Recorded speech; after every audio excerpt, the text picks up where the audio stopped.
to see you. Great to see you. And Preston, are you joining us? I don't know you're saying anything, but at least to represent.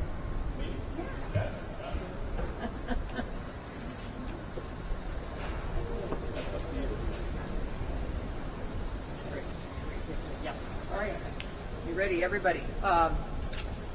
First of all, I want to thank Senator Stabenow and Chairman Tonko for joining us, two huge champions of electrification of vehicles. And we also have Joe Britton, and Joe is the Executive Director, where are you, Joe, of the Zero Emission Transportation Association. Preston Fite, who is the CEO of PACCAR. PACCAR is the producer of these vehicles behind us. We have these truck cabs that are here are electric vehicles. They show us that the clean energy future is within reach. Trucking, many of you know, employs a lot of people, both driving and in operations. 3 million people in the United States, and we move 73% of domestic freight through these kinds of vehicles. We want them to be more electric. And trucks, by the way, are the second largest contributor to the greenhouse gas emissions that the transportation sector emits, and we need to work on that. These are all electric vehicles. One is a Peterbilt vehicle, which is this one right here. Peterbilt this vehicle is battery powered, battery electric. It goes 150 miles on a single charge. And next to it, this vehicle is Kenworth. This goes 350 miles on via a fuel before it's refueled via a fuel cell. And so, the best news about these vehicles, in addition to being zero emission, is that they were both made in America. One made in Texas, one made in Washington, and we want to see more of that happen. And both of these, by the way, so powerful, the drivetrain, so powerful that they can handle the 14,000-foot climb up to the summit of Pikes Peak in Colorado, just to show you. So the Department of Energy is working all manner of ways to make sure that we can reduce greenhouse gas emissions on vehicles. Our Vehicle Technologies Office has a series of super truck initiatives which brings down emissions, which electrifies drivetrains, which works on materials to reduce the weight of vehicles. We just announced an Earthshot related to hydrogen, which would reduce the cost of hydrogen to $1 for 1 kilogram within 1 decade. Really important for trucks like this one over here. And we, of course, have been working with the administration on a supply chain for lithium batteries, making sure that we're able to do everything soup to nuts inside the United States with American workers. So today, we are announcing $60 million worth of investments in 24 projects all over the country to further these goals of decarbonizing this sector, the large truck sector.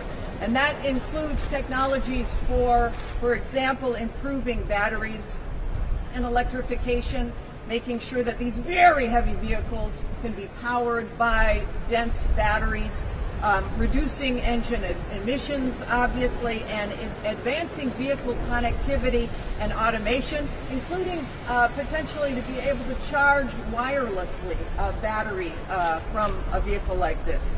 So what they're negotiating right now in Congress, and what we hope we will have to be able to announce that we have a deal on very soon, is in the bipartisan infrastructure framework, would also further these efforts. It would build out 500,000 electric vehicle charging stations, and it certainly would fix the roads and the bridges on which these vehicles drive. So with that, I'm so pleased to make those announcements, but also to encourage our leaders in Congress to say a few words. With that, I'd love to turn it over to my friend and warrior from Michigan, Debbie Stabenow. Thank you. Thank you, Secretary Granholm. I have to first say, we are so proud in Michigan of this great Secretary of energy, and we know because of her track record as governor in Michigan that she is laser focused and understands to her core where we need to go on all of these issues that is going to move the economy forward and at the same time create jobs and tackle the climate crisis, all of it together. So it's always great to be with my great friend, Congressman Tonko. Thank you, as always. Yes, yeah, exactly. And Joe Britton, thank you. Thanks. I had a chance to get into one of the trucks, and it's really, really awesome. And so, from my perspective, I couldn't be more pleased that Michigan is part of these awards. And of course, we believe that Michigan leads the way on these technologies, and we are not choosing between the economy and solving the climate crisis. What we are doing is talking about both. So I want to give a particular shout out to Western Michigan University, who's working on technology to help autonomous vehicles better use and share data, which is a very important piece of all of this. Nevada is developing lower cost batteries that store more power, essential. And General Motors working on batteries that will work better in very hot and very cold weather, of which we have both in Michigan, sometimes in the same day. So it is, you can watch the climate crisis occur in Michigan as is occurring across the country. So and I would finally say this, we know this is about tackling the single largest source of carbon pollution that there is in the transportation sector. We also know we're about improving public health and creating good paying jobs. And these investments can't come too soon, because we know that other countries, particularly China, has been investing billions of dollars to dominate the advanced vehicle market.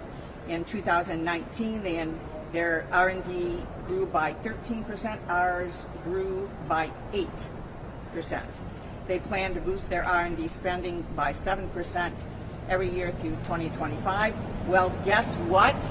America's now, it's our turn with President Biden and Secretary Granholm, who understand that if we are out making those investments, we will continue to lead in and be the leaders in reclaiming these jobs and technologies.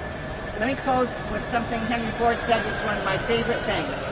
He said, what's right about America is that although we have a mess of problems, we have great capacity, intellect, and resources to do something about it.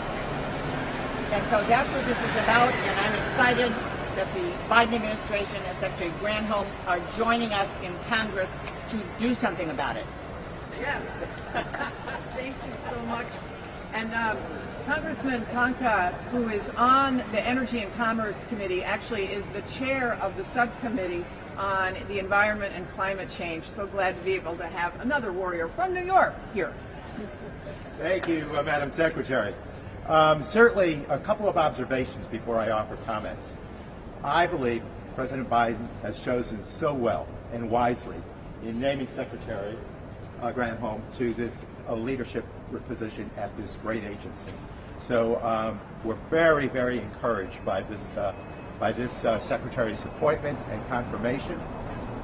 It's also great to acknowledge here publicly that this is a powerful agency, one that operates as consummate professionals who carry themselves with great passion, who are consummate academic types, who really push the product over the finish line. And it's so good to know that we have this human infrastructure at DOE that is truly making a difference. So thank you so much for that.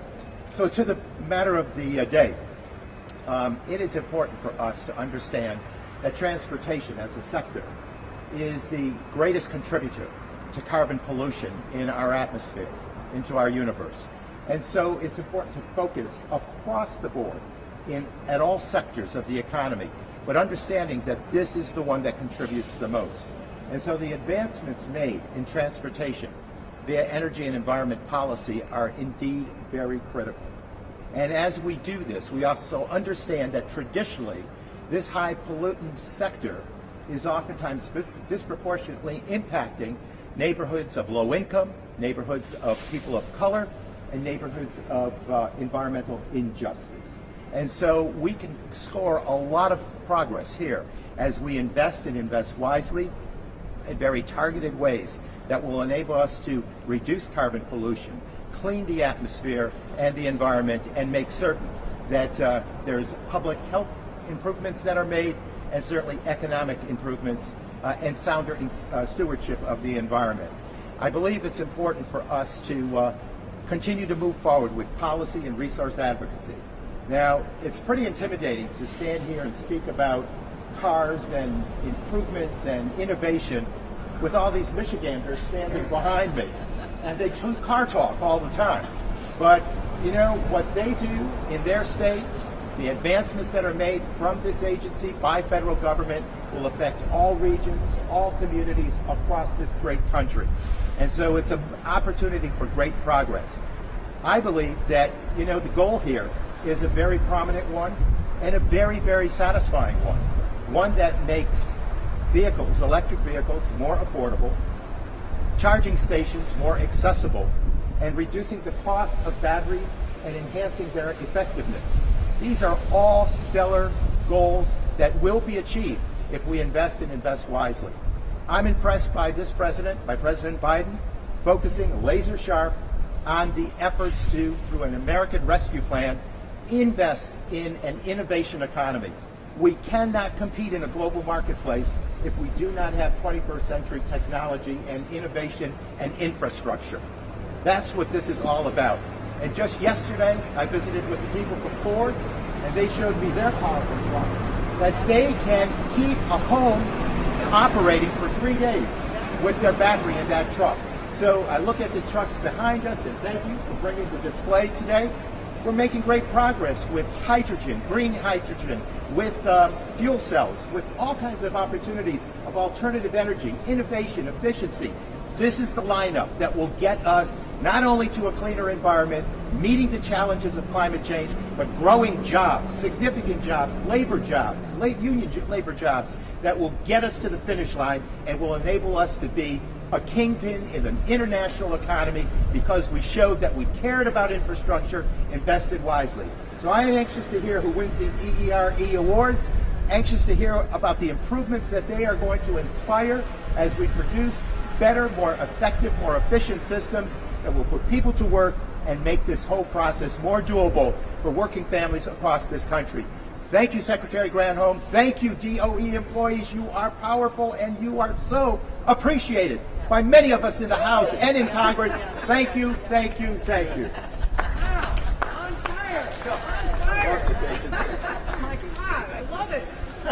Thank you for that endorsement of our great DOE team, right? And finally, Joe Britton, who is the Executive Director of the Zero Emissions Transportation Association. Come and weigh in. Yes. Thank you. I'm Joe Britton. I'm the Executive Director of the Zero Emission Transportation Association. We represent over 60 companies across the entire EV supply chain. So those are charging companies, those are manufacturers, and those are utilities providing leadership in this space. And we're all committed to accelerating the transition to electrification. And today we have the dream team of EVs. They've been working on this for over a decade. And more Americans are lining up behind them. And the market is rising to the challenge. And that's what's really important about today's announcement. We have the ability to reduce emissions in this country. And it's really about public health. And I think we can all acknowledge in a global respiratory pandemic that we have the opportunity to really make progress and help communities that are disproportionately impacted. Here in the Mid-Atlantic region, Black and brown communities breathe in 66% more air pollution, and that's something that we have a public duty to address. And those that live along transportation corridors are more likely to suffer from and even die from COVID because of mobile source pollution. But also out of those tailpipes comes the carbon emissions that are worsening climate impacts. And we've already noted that the transportation is the single greatest emitting sector. But across the river in Virginia, it's actually 45%. It's nearly half of the climate picture. So we have the opportunity to make a real difference. And I think at this moment, most of the time people kind of wonder what sort of sacrifices they're going to need to make to address these challenges. But that's the most exciting thing about EVs, which is that everybody can be better off. If you're a light duty driver, you can save $1,100 a year on fuel maintenance and service. And then fleet operators, the ones that are going to be buying and then off-takers for these vehicles, they could save $200,000 over the life of the vehicle, according to Berkeley National Lab, and that's 13% cheaper for per vehicle mile traveled. And so it's a strong business case, but for these medium and heavy duty vehicles, it's especially important for emissions. They're 10% of the vehicle miles traveled on the road, but they represent over 30% of the carbon emissions and over half of the pollution that's impacting public health. So we have a public duty to do this, but we have a strong economic case. And that's why the announcement today is so important, because the Biden administration is not resting on the technology as it exists today, but they're leaning forward to secure our global leadership going forward. And that's really the economic benefit that we should all be rallying around. If you look around the country, we're already seeing this come true. There's hundreds of thousands of jobs that we're going to create in the future. But if you ask the Republican Governor Bill Lee of Tennessee, had an announcement like this one, announcing an advanced battery plant in Tennessee, he called it the single greatest economic investment in the state's history. And I want every governor to be able to say that, and that's why President Biden's leadership in making these advancements to catalyze an advanced vehicle sector is so important. Thank you. Great. Awesome. So with that, any questions about the announcement today?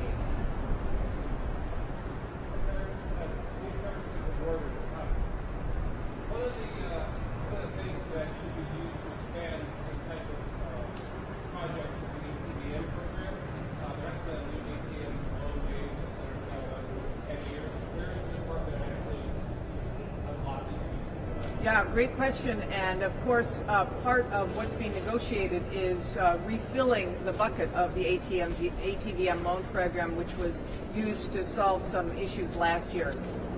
We have a new director of the Loan Programs Office in the Department of Energy named Jigar Shah. He is very excited about reinvigorating that loan program office to offer very low cost capital to those who need to, who we want to support in getting to the goal of 100% clean electricity by 2035 and net zero carbon emissions by 2050. So they are in the process. Last year there were almost no loans given. There haven't been a loan given actually for the past few years. This year, the overall loans programs office has seen about $7 billion worth of requests every month. So there's a huge pipeline and a demand, and you'll see those start to come into fruition in a couple of months. They're getting through the vetting process. Other questions about this event? I'm sorry, I just can't hear you. Wait, sorry. I can pick up on that.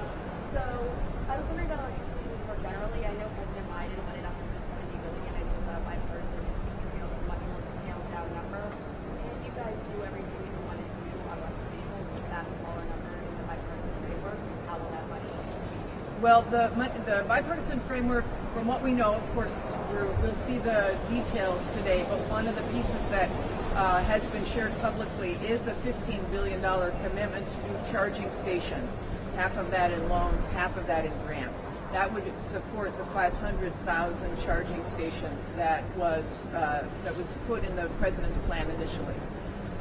The upfront incentives to purchase for passenger vehicles, that was not in the bipartisan plan, but hopefully will be part of the reconciliation plan. That is where everybody's going to focus next.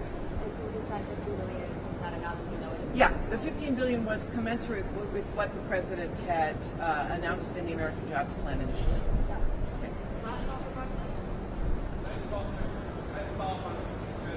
Senator Stabenow had a proposal that was passed out of Finance Committee for $12,500 tax credits. Is that having you see $100 million that expectancy going? How do you see the $700 tax credits?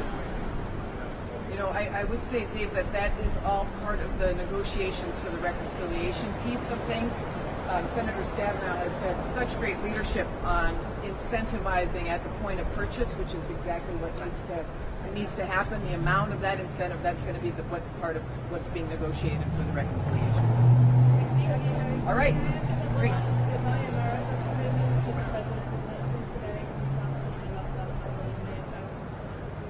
Well, let me just say, the president has been so strong about Buy America, and I neglected to mention that Pat Carr is you are the only large truck manufacturer left in the United States. So the whole point here is to incentivize more manufacturing in the United States, and I would say the trucks, but also all the stuff that goes into those trucks as well. And so the president is making a commitment that the United States will lead by example, and that helps to create markets. So for example, if we're, the Department of Energy is, as we turn over our vehicle fleet, we will be buying electric vehicles, and that helps to create a market for those vehicles and for the guts of those vehicles too, which are the batteries. So bottom line is we want to be able to lead by example, help to create the pull, the market pull, as well as supplying on the supply side the incentives for those products to be built in America. So both sides. Thank you. Okay, great. Thanks everybody. Great job. All right. Thank you. We're gonna do it more.